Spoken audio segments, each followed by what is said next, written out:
Երբևէ փորձել եք խոսել Աստծո հետ պարկած մահճակալին, մթության մեջ, լիակատար լռության մեջ, առանց ծնկի իջնելու, առանց եկեղեցում լինելու, առանց ձեռքերը ծալելու կամ գեղեցիկ խոսքեր ասելու։ Միայն դուք, ձեր մտքերը եւ այդ դատարկությունը կրծքում, որ ոչ ոք չի տեսնում։ Երբևէ մտածել եք արդյոք լսում է նա ձեզ ամեն դեպքում։ Եվ դա համարվում է իսկական աղոթք, թե պարզապես եւս մեկ մենակ մոմենտ քնելուց առաջ։ Շատ մարդիկ կրում են այդ կասկածը խորքում իրենց հոգում, եւ գուցե դուք, ով հիմա լսում եք ինձ, արդեն զգացել եք այդպես հոգնած, կորած եւ առանց ուժերի խոսելու, բայց դեռ ցանկանալով, որ Աստված լսի ձեր սիրտը։ Այսօր ես կպատմեմ ձեզ, թե ինչ է իրականում տեղի ունենում, երբ աղոթում եք պարկած, հիմնվելով Աստվածաշնչի վրա, հավատի պատմությունների եւ հոգեվոր պայքարների վրա, որոնք տեղի են ունենում մինչ աշխարհը քնած է։ Բայց նախքան շարունակելը, եթե այս հաղորդումն արդեն դիպել է ձեր սրտին, բաժանորդագրվեք ալիքին։ Սա օգնում է ինձ շարունակել տարածել այս կյանք փոխող խոսքերը, եւ գուցե այսօր փոխի նաեւ ձեր կյանքը։ Երբ լռությունը խոսում է ավելի բարձր, քան խոսքերը, կա մի լռություն, որ չի վախեցնում, այլ բուժում է։ Այդ պահը, երբ արտաքին աշխարհը դադարում է գոռալ, եւ դուք լսում եք միայն ձեր շնչառությունը։ Պարկած փակ աչքերով եւ բաց սրտով, դուք զգում եք ինչ-որ այլ բան, կարծես երկինքն ինքը սպասում է, որ դուք ինչ-որ բան ասեք, կամ գուցե պարզապես լսի։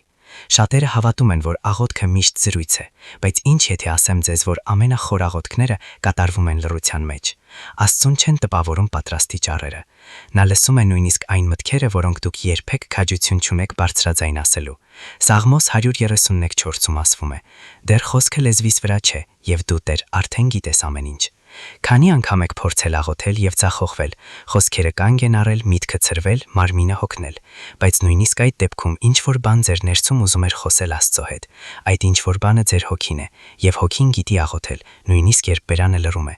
Հռովեացիներին 8:36-ը հիշեցնում է մեզ, որ հոգին բարեխոսում է մեզ համար հառաչանքներով, որոնք չափազանց խորն են խոսքերով արտահայտելու համար։ Մի թերագնահատեք այն պահը, երբ պարկած եք նայելով առաստաղին սրտի խորքից։ Հենց այնտեղ է ծնվում օրվա ամենաանկեղծ աղոթքը, որովհետև հանդիսատես չկա, ներկայացում չկա, կա միայն դուք եւ Աստված, եւ նա սիրում է այդ պահերը։ Աստված փորձագետ է լռությունը վերածելու խոր զրույցների։ Նրան պետք չէ ձայնի բարձրություն։ Նրան պետք է սրտի ճշմարտությունը։ Եվ երբ դուք առաջարկում եք դա, նույնիսկ ամենամութ սենյակը դառնում է լույսի տեղ։ Այսպիսով հաջորդ անգամ, երբ չգիտեք ինչ ասել, հանգիստ եղեք։ Փակեք աչքերը, խոր շունչ քաշեք եւ պարզապես ներկա եղեք, որովհետև Աստված արդեն այնտեղ է սպասում, որ դուք նկատեք։ Ահա մութ սենյակը։ Սա կարող է սուրբ տեղ լինել։ Շատերը կարծում են, որ Աստծուն գտնել կարելի է միայն եկեղեցում, տաճարում, օրհներգերի եւ բազմության մեջ, բայց կա ինչ-որ խորքային սուրբ բան մութ սենյակի մենության մեջ։ Այնտեղ աշխարհի աչքերից հեռու կատարվում են ամենամաքուր աղոթքները։ Երբևէ զգացել եք Աստծո ներկայությունը պարկած մահճակալին լռության մեջ։ Այդ տարօրինակ զգացողությունը, որ ինչ-որ մեկը սիրով նայում է ձեզ, նույնիսկ երբ կարծում եք, որ մենակ եք։ Հենց այնտեղ նա բացահայտում է իրեն ներսից։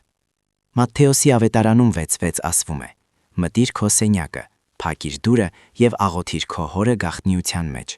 եւ քո հայրը, որ տեսնում է գաղտնիքը, կպարգևադրի քեզ»։ Ձեր սենյակը կարող է դառնալ զոհասեղան, ոչ կահույքի պատճառով, այլ սրտի դիրքի։ Ամեն թաքուն արցունք, ամեն տանջալի միտք, ամեն շշուկ, ամեն ինչ լսելի է Աստծո համար, երբ ծնվում է հոգու խորքից։ Եվ գիտեք ինչն է ավելի գեղեցիկ։ Աստված չի պահանջում կատարում։ Նա չի սպասում, որ դուք ունենաք ճիշտ խոսքեր։ Նա պարզապես ուզում է անկեղծություն։ Եթե թխուր եք, ասեք դա։ Եթե վախենում եք, խոստովանեք։ Եթե զայրանում եք, բացեք։ Նա արդեն գիտի, բայց ուզում է լսել ձեզանից։ Կա հատուկ ուժ աղոթքների մեջ, որոնք բարձրանում են, երբ աշխարհը քնած է։ Դրանք չեն շտապում եւ չեն շեղվում։ Դրանք իրական են, որովհետև հենց մթության մեջ, երբ ոչ ոք չի տեսնում, դուք բացահայտում եք, թե ով եք իսկապես։ Եվ հենց այդ տարբերակն է ուզում գտնել Աստվածը։ Վերածեք ձեր սենյակը սուրբ հողի, ոչ մոմերով կամ ծեսերով, այլ կոտրված սրտով, որովհետև որտեղ ճշմարտություն կա, այնտեղ Աստված կա, եւ որտեղ նա է, ամեն ինչ փոխվում է։ Աղոթքը, որ ոչ ոք չի տեսնում, բայց երկինքները լսում են։ Երբևէ զգացել եք, որ ձեր աղոթքները անտեսանելի են, կարծես բոլորին անտարբեր է։ Կարող եք նույնիսկ մտածել, որ դրանք չեն անցնում առաստաղից։ Բայց ճշմարտությունն այն է, որ նույնիսկ երբ ոչ ոք չի տեսնում, երկինքները լսում են ամեն խոսք, ամեն շունչ։ Աստված չափում է ձեր հավատը ոչ ձայնի ուժով, այլ սրտի մտադրությամբ։ Եվ երբ աղոթում եք պարկած հոգնած լռության մեջ, նա ավելի մոտ է, քան կարծում եք։ Սաղմոս 34:18-ում ասվում է. Տերը մոտ է կոտրված սրտերին և փրկում է զղջացող հոգիներին։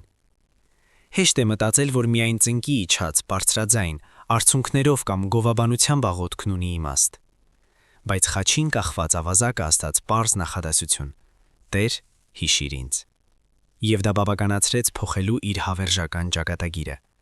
որովհետև գործը ոչ թե ներկայացումն է, այլ ճշմարտությունը։ Երբեմն ամենաուժեղ աղոթքները ասվում են առանց որևէ մեկի իմանալու։ Դրանք չեն հրապարակվում, չեն ստանում լայքեր, չեն կիսվում։ Բայց Աստված է, որ տեսնում է գաղտնիքը, ընդունում է դրանք որպես թանկարժեք նվերներ։ Նա հայր է։ Եվ ծնողները ուշադրություն են դարձնում, երբ իրենց երեխան լաց է լինում լռության մեջ։ Ձեզանից ոչ ոքի պետք չէ ապացուցել ինչ-որ բան։ Ձեր հավատը չի պահանջում հանդիսատես, պարզապես պետք է բարեհամբույր սիրտ։ Աստված տեսնում է այն, ինչ ուրիշները անտեսում են, լսում է այն, ինչ ուրիշները չեն հասկանում, և արձագանքում է ճիշտ ժամանակին ամենակատարյալ կերպով։ Այսպիսով, թող շուրջը լռություն լինի, աղոթեք, խոսեք նրա հետ, շշնջացեք, մտածեք, լաց եղեք կամ պարզապես շնչեք։ Նա այնտեղ է, և երկինքները լսում են։ 4. Աստված չի սպասում, որ դուք ուժեղ դառնաք, որպեսզի խոսեք նրա հետ։ Քանի անգամ եք մտածել, որ պետք է առողջ լինեք աղոթելու համար։ Կարծես պետք է բուժել հոգին նախքան Աստծո ներկայությունը մտնելը։ Բայց ճշմարտությունն այն է, որ նա չի սպասում, որ դուք ուժեղ լինեք։ Նա ուզում է հանդիպել ձեզ հենց այնպես, ինչպես կաք՝ հոգնած, կոտրված, շփոթված։ Հիսուսը երբեք չի մերժել վիրավոր սիրտ։ Նա մոտենում էր հենց թույլերին, արհամարհվածներին, նրանց ում կրոնը հեռացրել էր։ Մատթեոսի ավետարանում 11:28 նա ուղղակի կոչ է անում. Եկեք ինձ մոտ, բոլոր հոգնածներն ու ծանրաբեռնվածները, և ես հանգիստ կտամ ձեզ։ Սա թույլերի համար է, նրանց համար, ովքեր ընկնում են։ Աղոթքը ոչ թե ծես է ուժեղների համար։ Սա ապաստան է կոտրվածների համար։ Եվ երբ թույլատրում եք ինքներդ ձեզ խոցելի լինել Աստծո առաջ, հենց այդ ժամանակ զգում եք, թե ինչ է իրականում սիրված լինել առանց դիմակների։ Մի հույս ունեցեք, որ առողջ կդառնաք։ Աղոթեք լալով, աղոթեք հոգնած, աղոթեք չիմանալով ինչ ասել։ Չկա գեղեցիկ աղոթք, կա անկեղծ աղոթք։ Աստված հայր է, և սիրող հայրը չի սպասում, որ իր որդին մաքուր դառնա, որպեսզի գրկի։ Նա վազում է նրան ընդառաջ, նույնիսկ ամբողջ կեղտի մեջ։ Ուժը, որ դուք փնտրում եք, հենց այն աղոթքի մեջ է, որից խուսափում եք։ Հենց թույլ կանչի մեջ Աստված ցույց է տալիս իր ուժը։ 2 Կորինթացիներին 12:9 հիշեցնում է մեզ. Իմ զորությունը կատարյալ է դառնում թուլության մեջ։ Այսպիսով, եթե հիմա թույլ եք զգում, աղոթեք ոչ թե որովհետև ուժ ունեք, այլ որովհետև նա գիտի, թե ինչ է անում։ 5. Մխիթարությունը, որ խեղդում է հավատը։ Կա մի մխիթարություն, որ Աստծուց չէ, այն, որ հարբեցնում է մեզ, հոգևորապես անզգայացնում և ստիպում հավատալ, որ ամեն ինչ կարգին է, երբ իրականում մենք հեռու ենք դրանից։ Ջերմ մահճակալ, փափուկ բարձ, հանգստություն, դրանք կարող են թաքցնել քնած հոգին։ Առակներ 6:9-11 զգուշացնում են. Ծույլ, մինչև երբ կպարկես, երբ կվերկենաս քնիցդ։ Այս տեքստում խոսքը ոչ միայն ֆիզիկականի, այլ նաև հոգևոր քնի մասին է։ Քնած սիրտը դադարում է փնտրել, հոգ տանել։ Երբեմն հավատի ամենամեծ թշնամին ոչ թե ցավն է, սա հարմարավետությունն է։ Երբ ամեն ինչ հանգիստ է թվում, մենք մոռանում ենք աղոթել։ Երբ ճգնաժամ չկա, մենք թուլանում ենք։ Բայց հավատը ոչ միայն դժվար օրերի համար է, այն պետք է սնուցել ամեն օր, ներառյալ հանգիստը։ Ահա թե ինչու նույնիսկ պարկած, նույնիսկ երբ ամեն ինչ լավ է թվում, պետք է աղոթել, որովհետև հավատը, որ չի շարժվում, մարում է։ Աղոթքը, որ չի կատարվում, թուլանում է, և հարաբերությունները, որոնք չեն սնուցվում, սառչում են։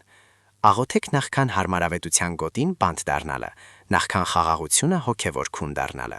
նախքան լռությունը բացակայություն դառնալը, ոչ թե ներկայություն։ Հարմարավետությունը կարող է լինել և նվեր, և թակարդ։ Հիշեք, որ սատանան պետք չէ կործանի ձեր հավատը։ Նրան պարզապես պետք է թույլ տալ, որ դուք քնեք, բայց այսօր դուք կարող եք արթնանալ։ 6. Վաղվա օրը երաշխավորված չէ։ Ինչու աղոթել այսօր։ Քանի անգամ եք մտածել, հետո կաղոթեմ, գուցե առավոտյան, երբ արթնանաք կամ երբ ավելի շատ ժամանակ ունենաք։ Վաղվա երաշխավորված լինելու պատրանքը կատվածահար է արել միլիոնավոր սրտեր, բայց ճշմարտությունն մեկն է, ոչ ոք վստահ չէ, որ կտեսնի հաջորդ արշալույսը։ Հակոբոսի նամակում 4:14 հիշեցնում է խստությամբ եւ սիրով. «Դուք նույնիսկ չգիտեք, թե ինչ կլինի վաղը։ Ինչ է ձեր կյանքը։ Դուք մշուշ եք, որ հայտնվում է կարճ ժամանակով եւ հետո անհետանում է»։ Այս անտեսելը նշանակում է ապրել հետաձգված հավատով, եւ հետաձգված հավատը թուլացած հավատ է։ Հենց այդ պատճառով այսօրվա աղոթքն ունի հատուկ ուժ, ոչ միայն որովհետեւ Աստված պատրաստ է լսել, այլ որովհետեւ ձեր հոգին պետք է խոսի այսօր։ Այսօրվա լռությունը կարող է դառնալ վաղվա զղջում, եւ երբ որոշում եք խոսել Աստծո հետ հիմա, նույնիսկ եթե հոգնած եք, նույնիսկ եթե ճնշված եք, դուք պատվում եք ներկան, որ նա տվել է ձեզ։ Հոգևոր հետաձգումը թշնամու ամենաներբագույն գործիքներից մեկն է։ Նա չի ասում ձեզ երբեք մի աղոթիր, նա ասում է աղոթիր հետո, եւ այդ հետոյի մեջ ձեր հավատը թառամում է, խիղճը հանգստանում է եւ հոգին դանդաղորեն քնում է առանց նկատելու։ Այս երեկո, երբ պարկեք եւ կայթակվեք կրկին հետաձգել, հիշեք, վաղը կարող է չգալ։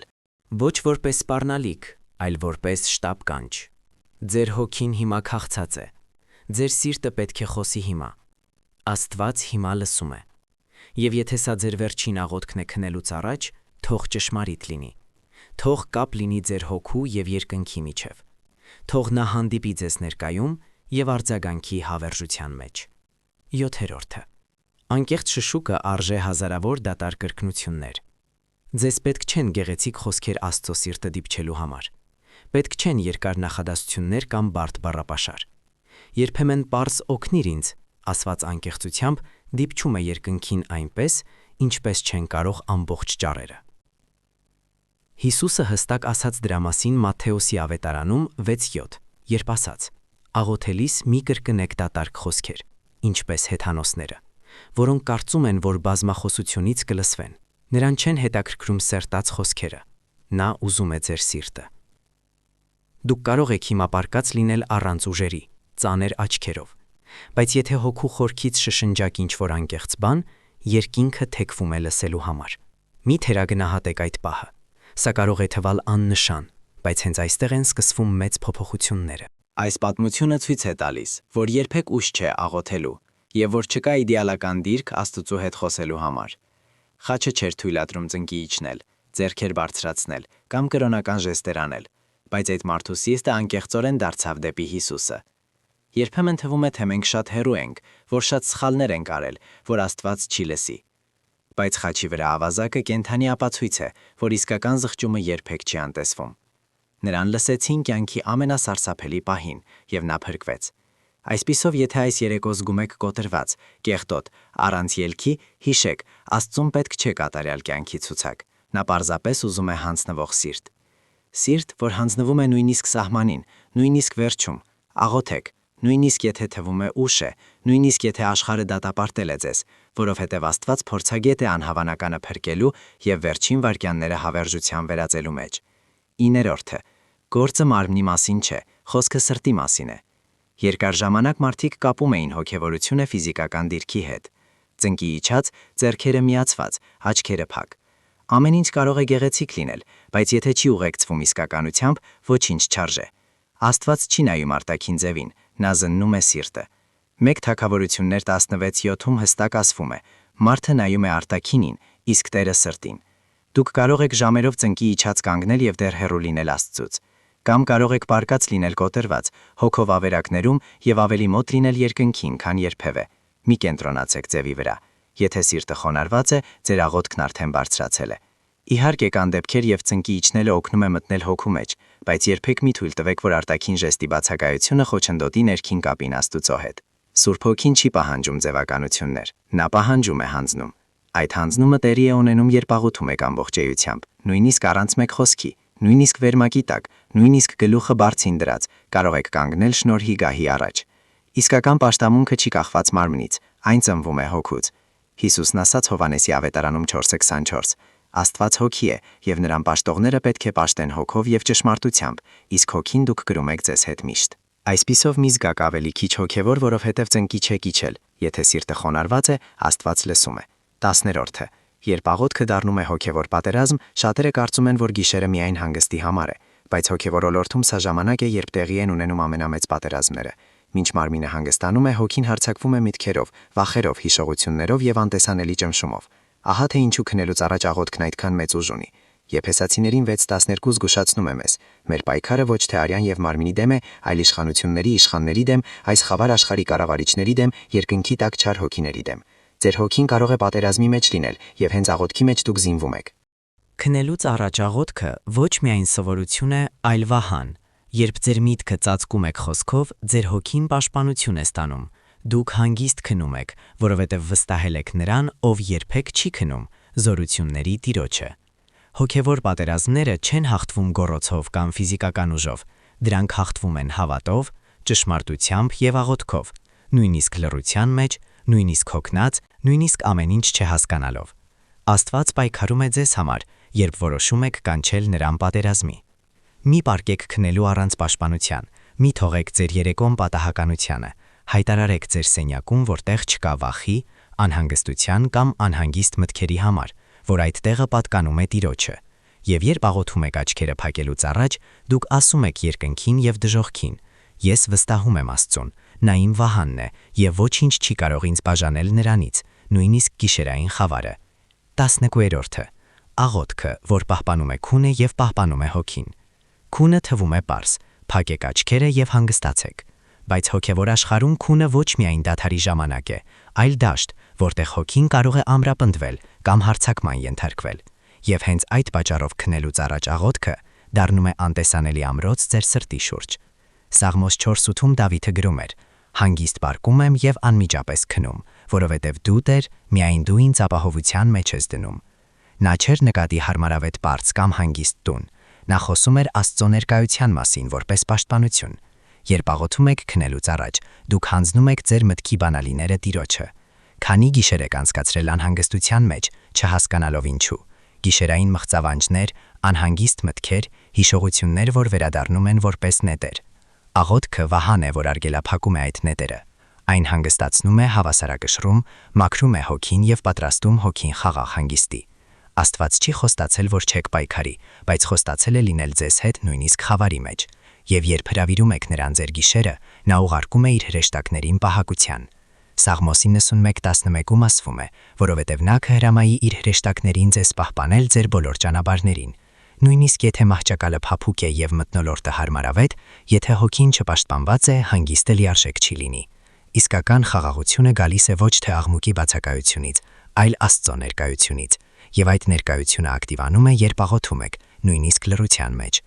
Այսպիսով, այսօր աչքերը փակելուց առաջ մի փակեք սիրտը, խոսեք նրա հետ, հանձնեք ամեն ինչ, ձեր վախերը, սխալները, կասկածները, եւ քնեք վստահությամբ, որ նա ով պահպանում է ձեզ, չի քնում եւ չի դողում։ 12-րդը. Ինչու բարձրացնել ձեռքերը։ Նույնիսկ վերմակի տակ ձեռքեր բարձրացնելը միշտ խոնարհության, աղաչանքի, պաշտամունքի խորհրդանիշ է եղել։ Սա հոգու ժեստ է, որ ասում է. դու ինձ պետք ես։ Բայց արդյոք իմաստ ունի ձեռքեր բարձրացնել պարկած։ Սաղմոս 63:4-ը հզոր պատասխան է տալիս. Այսպես ես կօրհնեմ քեզ ողջ կյանքում, քո անունով կբարձրացնեմ ձեռքերս։ Ձեռքեր բարձրացնելը ոչ թե տեղի մասին է, այլ հանձնման։ Դուք կարող եք եկեղեցում լինել, ավտոբուսում կամ պարկած մահճակալին։ Եթե սիրտը հանձնվում է, ժեստը ուժ ունի։ Նույնիսկ վերմակի տակ, նույնիսկ հոգնած մարմնով։ Այդ փոքր շարժումը նման է դրոշի, որ ասում է. Տեր, ես հանձնվում եմ։ Սա ֆիզիկական գործողություն է, որ խորքում ինչ-որ բան է ասում հոգևորին։ Գործը ոչ թե ով է տեսնում, այլ ով է ստանում։ Հիշեք Մովսեսին Ելք 17-ում։ Մինչև ձեռքերը բարձրացրած էր, Աստծո ժողովուրդը հաղթում էր պատերազմում։ Երբ իջեցրեց, թշնամիները առաջ անցան։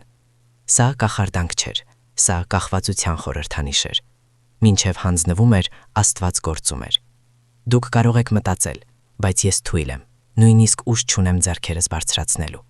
Եվ սրանում է ամբողջ գեղեցկությունը,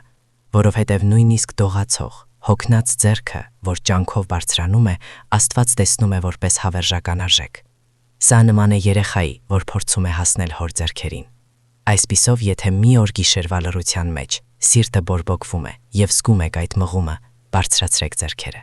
Նույնիսկ մի քանի վայրկյանով, նույնիսկ եթե ոչ ոք չի տեսնում, որովհետև երկնքում կա Հայր, որ դիտում է եւ հասկանում է ամենժեստ։ 13-րդը. Երբ կեսգիշերը դառնում է զոհասեղան։ Կեսգիշերը միշտ անցման խորհրդանիշ է եղել։ Սա երբ օրը մեռնում է, իսկ մյուսը դեռ չի ծագել։ Հոգևոր աշխարհում այս ժամանակը կրում է հատուկ ուժ։ Հենց կեսգիշերին ընկան շղթաները, բացվեցին դռները եւ տեղի ունեցան հրաշքներ։ Գործք 16:25-26-ում ասվում է. Կեսգիշերին Պողոսը եւ Սիղասը աղոթում եւ օրներկեր էին երգում Աստծուն, իսկ բանտարկյալները լսում էին նրանց։ Հանկարծ տեղի ունեցավ մեծ երկրաշարժ, այնքան ուժեղ, որ բանտի հիմքերը ցնցվեցին, եւ անմիջապես բոլոր դռները բացվեցին։ Հրաշքը եկավ խավարի մեջ, տարապանքների մեջ, գիշերային աղոթքի մեջ։ Գուցե դուք հոգու կեսգիշերում եք, պահ, երբ ամեն ինչ թվում է խրված, խավար, առանց ելքի։ Բայց հենց այնտեղ է ձևավորվում զոհասեղանը։ Հենց այդ հովտում, այդ լռության մեջ Աստված շարժվում է ավելի մեծ ուժով։ Կեսգիշերային աղոթքը ոչ միայն կանչ է, այլ հավատի արարք։ Երբ որոշում եք ցավը վերածել աղոթքի, կասկածը պաշտամունքի, հուսահատությունը կախվածության,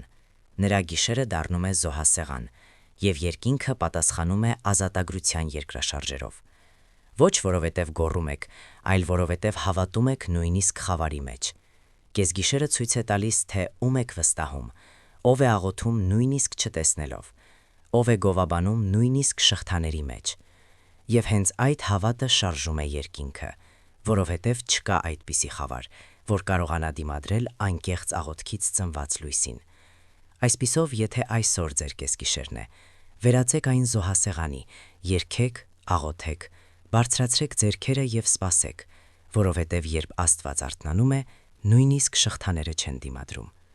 14-րդը։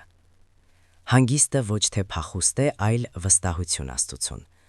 Շատերը կարծում են, որ հանգիստը նույնն է, ինչ պայքարը դադարեցնելը, բայց իրականում իսկական հանգիստը հավատի արարք է։ Սա երբ նայում ես շուրջ բոլոր խառնաշփոթին եւ դեռ ասում ես. հավատում եմ, որ Աստված ամեն ինչ վերահսկում է։ Սա ոչ թե փախուստ է, այլ հանձնում։ Եբրայեցիներին 4:10 ասվում է. ով մտել է Աստծո հանգիստը, հանգստացել է իր գործերից, ինչպես Աստված իրենից։ Սա նշանակում է ոչ անգործություն, այլ հոգու խաղաղություն, նույնիսկ երբ հանգամանքները անհանգիստ են։ Աստված ստեղծել է մեզ ոչ թե մշտական անհանգստության մեջ ապրելու համար։ Նա նույնիսկ շաբաթը սուրբ օր է դարձրել հանգստի համար։ Եվ երբ աղոթում եք քնելուց առաջ, դուք ասում եք. Տեր, ես բաց եմ թողնում վերահսկողությունը, ամեն ինչ հանձնում եմ քո ձեռքերը։ Սա հոգևոր հանգիստ է։ Երբ աշխարհն ասում է լուծիր ամեն ինչ հիմա, Աստված շշնջում է հանգստացիր իմ մեջ։ Քունը, երբ նախորդում է հանձնումը, բուժում է ավելի շատ, քան հազարավոր ռազմավարությունները։ Այն թարմացնում է, որովհետև հոգին լույս է, փառք չկա մշտապես ծանրաբեռնված ապրելու մեջ։ Իսկական հաղթանակը գիտենալն է, թե ինչպես կանգ առնել, իմանալով, որ Աստվածը, որ պահպանել է ձեզ ամբողջ օրը, կպահպանի նաև գիշերը։ Այսպիսով այսօր աչքերը փակելիս ոչ միայն քնեք, հանգստացեք, վստահեք, բաց թողեք, որովհետև ձեր հայրը արթուն է, գործում է այն բաների վրա, որ դուք նույնիսկ չեք կարող պատկերացնել։ 15-րդը։ Ձեր մահճակալը, պատերազմի դաշտ կամ հանդիպման տեղ համեղնավորի հետ։ Ձեր մահճակալը կարող է տարբեր լինել։ Մեկի համար սա պարզապես հանգստի տեղ է, մյուսի համար փախուստի ապաստան։ Բայց հավատ ունեցողների համար սա կարող է զոհասեղան լինել, պատերազմի դաշտ, որտեղ դուք հաղթում եք փակ աչքերով, բայց սիրտը բորբոքված։ Սաղմոս 63:6-ում ասվում է. Երբ պարկում եմ, հիշում եմ քեզ, մտածում եմ քո մասին գիշերային պահակությունների ժամանակ։ Դավիթը օգտագործում էր մահճակալը ոչ միայն քնելու համար, նա օգտագործում էր այն մեդիտացիայի, հիշելու, կապվելու համար։ Նրա մտերմությունը Աստծո հետ չուներ ժամանակ կամ տեղ։ Քանի անգամ եք պարկել կրծքի վրա ծանրությամբ, խառնը մտքերով, արդյունքներով աչքիրին, եւ քանի անգամ պարզապես մնացել եք այնտեղ լռելիային, սպասելով, որ ինչ-որ բան փոխվի։ Ճշմարտությունն այն է, որ ամեն ինչ կարող է փոխվել, եթե վերածեք ձեր մահճակալը հանդիպման տեղի։ Պարկած աղոթքը ոչ պակաս է, այլ ավելի մտերմիկ։ Սա նշանակում է ասել. Տեր, ահա ես, ինչպես կամ։ Սա երկինքը բերում է ձեր սենյակ։ Սա հասկանալն է, որ տաճար պետք չէ պաշտամունքի համար, պետք է միայն պատրաստ սիրտ։ Ինչ է թե ձեր մահճակալը, որ նախկինում պարզապես հանգստի տեղ էր, դառնա լուսավորման տեղ։ Տարածություն, որտեղ տեղի է ունենում գերբնականը, որտեղ վտարվում է վախը եւ խաղաղությունը ծածկում է ձեզ որպես ջերմ վերմակ։ Սա կախված է միայն ձեզանից։ Այսօր դուք որոշում եք ձեր մահճակալը կլինի չեզոք գոթի, թե սուրբ տարածք, տեղ, որտեղ հավատը քնում է կամ որտեղ ամրապնդվում է հոգին, որովհետև երբ աղոթում եք այնտեղ, սենյակը դառնում է զոհասեղան եւ քունը դառնում է ներկայություն։ Մեծ շնորհակալություն, որ մնացել եք այստեղ։ Եթե այս հաղորդումն ինչ-որ կերպ դիպել է ձեզ, իմացեք, որ սա Աստվածն է, որ կանչում է ձեզ ավելի մոտ, նույնիսկ ձեր կյանքի ամենալուռ պահերին։ Մի կանգնեք, ձեզ սպասում է եւս մեկ հատուկ տեսանյութ, սեղմեք նկարագրության հղմանը, որովհետև վստահ եմ, որ սա կշարունակի այն, ինչ Աստված սկսել է ձեր սրտում այսօր։ Թող ձեր հանգիստ այսօր լցված լինի նրա ներկայությամբ, մինչև հաջորդ անգամ, եւ թող Աստված գրկի ձեզ այս երեկո։